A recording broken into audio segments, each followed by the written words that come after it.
जी किस सोच की बात कर रहे थे?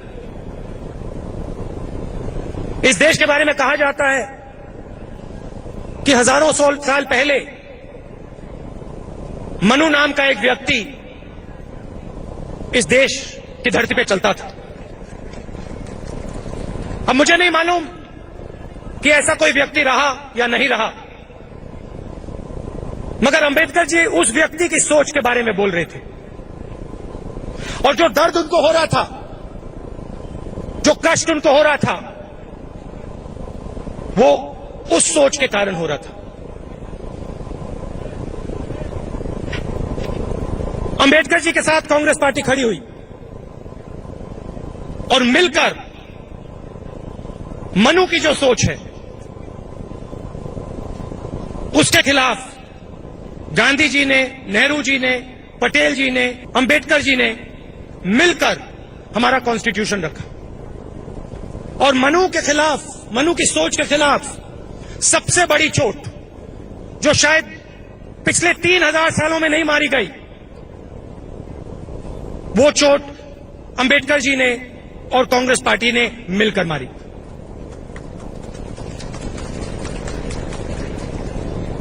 चाहे वो वन मैन वन वोट की बात हो, चाहे वो कॉन्स्टिट्यूशन की बात हो, नींव यह है कि जो दर्द अंबेडकर जी को लगा, और सिर्फ अंबेडकर जी को नहीं लगा, हिंदुस्तान के करोड़ों लोगों को लगा, और एक बार नहीं लगा, एक दिन के लिए नहीं लगा, हजारों साल के लिए लगा, उसके खिलाफ सबसे बड़ा एक्शन अंबेडकर जी ने और कांग्रेस पार्टी ने एक साथ लिया है।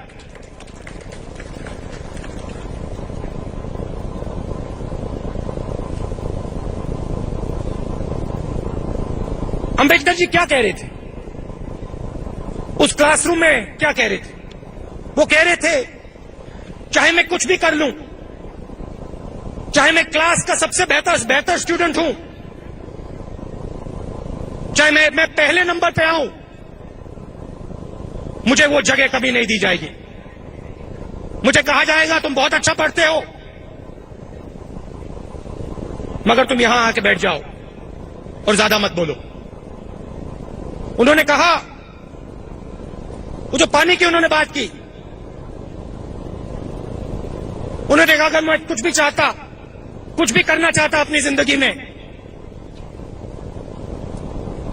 मुझे किसी और से पूछने की जरूरत रहती। अगर मैं पानी पीना चाहता तो किसी एक व्यक्ति की जरूरत होती कि वो वहां खड़ा हो और मुझे कहे हां तुम पानी पी सकते हो। मैंने कॉन्स्टिट्यूशन की बात की, मैंने वोट की बात की, और सच्चाई यह है कि मनु की सोच को हमने जबरदस्त चोट मारी।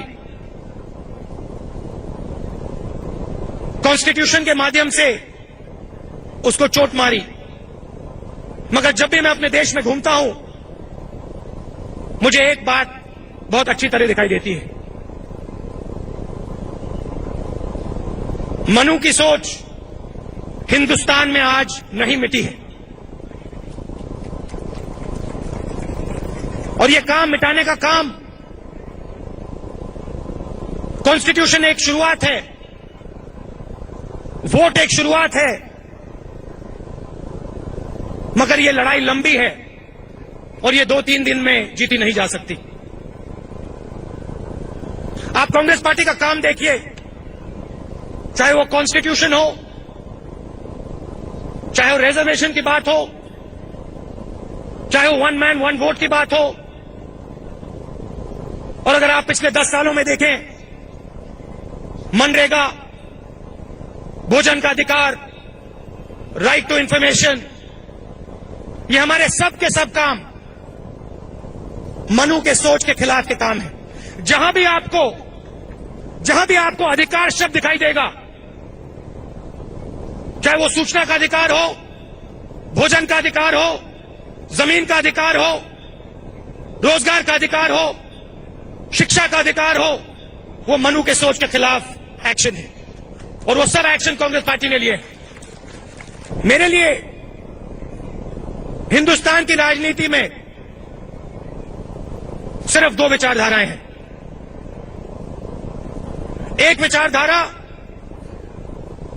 जो मनु की सोच की रक्षा करता है और दूसरी विचारधारा जो मनु की सोच पर आक्रमण करता है, और तीसरी विचारधारा हिंदुस्तान में नहीं है। एक तरफ कांग्रेस पार्टी इक्वालिटी की बात करती है, गरीबों की बात करती है, कमजोर लोगों की बात करती है, और दूसरी तरफ आरएसएस बीजेपी मनु की सोच की रक्षा करती है। यह सच्चाई है इस देश की। आपको अच्छी लगे या ना लगे, यह सच्चाई है इस देश की। आप देखो हैदराबाद में क्या हुआ। हैदराबाद में क्या हुआ? अंबेडकर जी जैसा एक लड़का खड़ा होता है और कहता है, देखो मुझे इस दरी पर बैठाया हुआ है, मुझे इस कोने में बैठाया हुआ है, मैं एक इंटेलिजेंट लड़का हूं, मैं किसी से कम नहीं हूं, मुझे यहां क्यों बैठाया हुआ है, मुझे कोने में क्यों बैठाया गया हुआ है, मुझे दबाया क्यों जा रहा है? रोहित वेमुला ने वही सवाल उठाया जो अंबेडकर जी ने इस किताब में लिखा है, और कुछ नया नहीं उठाया है। और हुआ क्या? हिंदुस्तान की सरकार खड़ी होती है, कहती है नहीं, तुम अलग दरी पे बैठोगे, तुम दलित हो और तुम वहां बैठोगे, यहां नहीं बैठ सकते हो, और अगर तुम आगे बढ़ने के सपने देख रहे हो तो उन सपनों को बंद करो, नहीं तो हम तुम्हें कुचल के मार देंगे। यह बोला है नरेंद्र मोदी जी ने, यह बोला है उनके मंत्री ने, यह बोला है आरएसएस के लोगों ने। और जब वो लड़का खड़ा हुआ, अपने बल पे खड़ा हुआ, जब उसने कहा नहीं, मैं तुम्हारी बात से सहमत नहीं हूं, मैं अकेला नहीं खड़ा होऊंगा, मैं यहां पे बीच में सबके साथ खड़ा होऊंगा, मैं किसी से कम नहीं हूं, तो हिंदुस्तान की सरकार उसको कुचल देती है, मार देती है। लोग कहते हैं कि उसने आत्महत्या की। आत्महत्या नहीं की उसने अपनी कुर्बानी दी हिंदुस्तान के लिए, उसने अपनी कुर्बानी दी इस देश के लिए।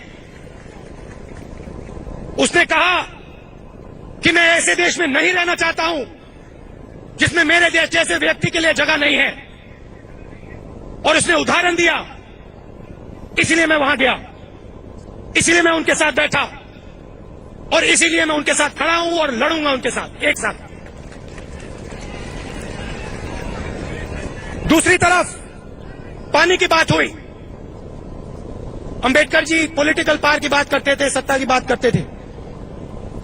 उन्होंने ऑर्गेनाइजेशन की बात की, ऑर्गेनाइज करो अपने आप को, संगठित हो।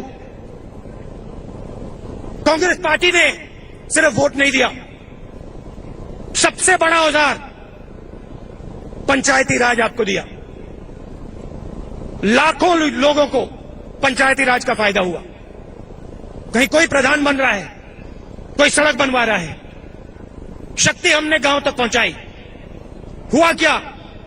कमजोर वर्गों को सत्ता मिली, पावर मिला, शक्ति मिली। अब आप देखिए बीजेपी क्या कर रही है। एक तरफ पंचायती राज को खत्म करने की कोशिश कर रही है। हरियाणा में, राजस्थान में कहते हैं अगर आप स्कूल नहीं गए तो आप पंचायत का चुनाव नहीं लड़ सकते। वो हो क्या रहा है? लाखों दलित महिलाएं जो चुनाव लड़ सकती थी, वो अब चुनाव नहीं लड़ पाएंगी। दूसरी तरफ, एक तरफ लोकतांत्रिक सिस्टम पे आक्रमण, पंचायती राज पे आक्रमण, और दूसरी तरफ आपको शिक्षा दिलवाने से रोकने की कोशिश। स्कूलों का प्राइवेटाइजेशन। दो हिंदुस्तान, एक गरीब लोगों का हिंदुस्तान, पब्लिक स्कूल वाला हिंदुस्तान जिसमें पढ़ाई नहीं होगी, और दूसरा चुने हुए लोगों का हिंदुस्तान, प्राइवेट स्कूल वाला हिंदुस्तान जिसमें जिसके पास पैसा होगा वो जा पाएगा, जिसके पास पैसा नहीं होगा वो नहीं जा पाएगा। और यही काम अस्पतालों के साथ कर रहे हैं। रोहित वेमुला को किसने दबाया? वाइस चांसलर ने, वाइस चांसलर को वहां किसने बैठाया? आरएसएस ने। आज हिंदुस्तान में एक यूनिवर्सिटी नहीं है जहां पे आरएसएस के लोग अपने आदमियों को नहीं बैठा रहे। इसका लक्ष्य क्या है? इसका लक्ष्य आपको शिक्षा के इंस्टीट्यूशन में अंदर जाने से रोकने का लक्ष्य है कि आप लोग शिक्षा ना प्राप्त करो, आप लोग अच्छी यूनिवर्सिटी में मत जाओ, ना जा पाओ, आप लोग अच्छे कॉलेजेस में ना जा पाओ। यह लक्ष्य है इनका। और सिर्फ शिक्षा में नहीं कर रहे हैं, आप ब्यूरोक्रेसी देख लो, पूरी ब्यूरोक्रेसी देख लो। आजकल मंत्री लोग मंत्रिमंडल नहीं चलाते हैं, आजकल आरएसएस के लोग ओएसडी लगाकर मंत्रिमंडल चलाते हैं। बीजेपी के एमपी पार्लियामेंट में मुझे कहते हैं कि यहां पे सिर्फ एक व्यक्ति का राज, एक व्यक्ति और एक संगठन, नरेंद्र मोदी और आरएसएस, और कोई नहीं। हमसे यहां कुछ पूछा नहीं जाता है, हमें यहां कुछ बताया नहीं जाता है। मोदी जी मन की बात करते हैं और पूरा देश सुनता है।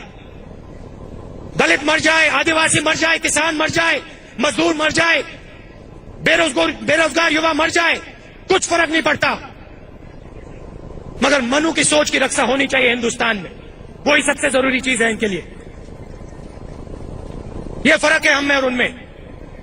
हम लोकतंत्र की बात करते हैं, लोगों को शक्ति देने की बात करते हैं, शिक्षा की बात करते हैं, पंचायती राज की बात करते हैं। कल मैं जा रहा हूं, मुंबई जा रहा हूं, Narendra Modi ji make in India की बात करते हैं, कहते हैं मैं करोड़ों लोगों को रोजगार दूंगा। और मुंबई में जो ज्वेलरी का काम करते हैं, छोटे कारीगर, छोटे बिजनेसमैन, वो मुझे बुला रहे हैं कि आप यहां आइए, धरना दीजिए, तब मोदी जी जाके सुनेंगे। तो जो भी इस देश में कमजोर है, जिसके पास भी पैसा नहीं है, जिसके पास भी शक्ति नहीं है, जिसके पास आवाज नहीं है, उसको कुचला जा रहा है, उसको दबाया जा रहा है। और ये देश ऐसे नहीं चलेगा, ये देश ऐसे नहीं बढ़ सकता है। कांग्रेस पार्टी इनके सामने खड़े होगी, कांग्रेस पार्टी का हर कार्यकर्ता इनके सामने खड़ा होगा। गरीबों की, कमजोर लोगों की, दलितों की, अल्पसंख्यकों की, बेरोजगार युवाओं की, महिलाओं की रक्षा करेगी कांग्रेस पार्टी। और जहां भी अपनी विचारधारा को बढ़ाने की कोशिश करेंगे, वहां उनको कांग्रेस पार्टी दिखाई देगी। ये मेरे पीछे क्यों है, मेरे ऊपर ये आक्रमण क्यों करते हैं? आप सोचो, मेरे ऊपर ये इसलिए आक्रमण करते हैं क्योंकि ये जानते हैं कि चाहे कुछ भी हो जाए, मैं आरएसएस की विचारधारा के सामने कभी नहीं झुकने वाला हूं। मैं मनु की विचारधारा के सामने कभी नहीं झुकने वाला हूं, क्योंकि मैं जानता हूं कि इसी विचारधारा ने इस देश को नष्ट किया था, इसी विचारधारा ने इस देश को कमजोर किया था, इसी विचारधारा ने इस देश को झुकवाया था। और मैं इस देश को झुकते हुए कभी नहीं देखना चाहता हूं।